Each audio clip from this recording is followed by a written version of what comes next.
বিভাগৰ কথা আপোনালোকে জানে যে যদিহে আমি মথাউৰিবিলাকৰ কথা যোৱা সময়ছোৱাৰ জলসম্পদ মন্ত্ৰীয়ে কৈ আছিল আমি খৰালি কৰিম টেণ্ডাৰ কৰিম আৰু সবখিনি কাম কৰি সম্পূৰ্ণ কৰিম কাৰণ আমাৰ প্ৰায় ৪,০০০ কিলোমিটাৰতকৈ অধিক মথাউৰি ইতিমধ্যে তাৰ যিটো জীৱনকাল নাইকিয়া হৈছে অন্ত পৰিছে কাৰণ এইবিলাক যথেষ্ট পুৰণি কিন্তু এই বছৰ যিবিলাক আমাৰ প্ৰকৃততে যোৱা সময়ছোৱাত আমি কেন্দ্ৰৰ পৰা পুঁজি পাইছিলোঁ ফ্লাড মেনেজমেণ্ট প্ৰগ্ৰাম কওক বা স্পেচিয়েল চেণ্ট্ৰেল এছিষ্টেঞ্চ বা অন্যান্য যিবিলাক এই পুঁজিবিলাক আমাক অসম চৰকাৰে আনিবলৈ সক্ষম হোৱা নাই ইয়াৰ ফলত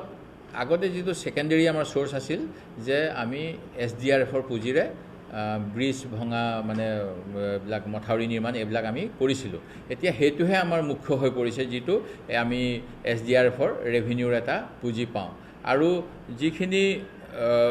মানে আপোনাৰ মেইনটেনেন্স এণ্ড ৰিপেয়াৰ বুলি এটা শিতান আছে এইটো অতি গুৰুত্বপূৰ্ণ শিতান যোৱা বছৰ ইয়াত প্ৰায় ৮০ কোটি টকা ধাৰ্য কৰা হৈছিল এই বছৰ আপোনালোকে জানি আচৰিত হ'ব যে চৰকাৰে যদিও কৈছে আমি বহুত কাম কৰি পেলাম মাত্ৰ ৫১ কোটি টকা ধাৰ্য কৰা হৈছে এই ৫১ কোটিৰো এটা তেওঁলোকৰ শিতান আছে ফ্লাড ড্ৰিল বুলি কোৱা হয় অৰ্থাৎ যেতিয়া বানপানী হৈ থাকে সেইখিনি সময়ত তাৎক্ষণিকভাৱে ক'ৰবাত জিঅ' বেগ দিব লাগে ক'ৰবাত বালিৰ বেগ দিব লাগে ক'ৰবাত বাঁহৰ প্ৰটেকশ্যন দিব লাগে এইবিলাকৰ কাৰণে এটা ফ্লাড ড্ৰিল বুলি কৈ তাত ২০ কোটি টকা ৰখা হয় এই যে ৫১ কোটি টকা এবাৰ মেইনটেনেন্সত ৰাখিছে তাৰ ২০ কোটি টকা তালৈ গ'লে মাত্ৰ ৩১ কোটি টকা থাকিব এতিয়া যিবিলাক বান হৈ আছে এই বানৰ পৰা অসমক ৰক্ষা কৰিবলৈ সেই গতিকে এই ক্ষেত্ৰত মই আৰু অধিক পুঁজি যদিও আমি এই বাজেট অধিৱেশনতে আমি কিছুমান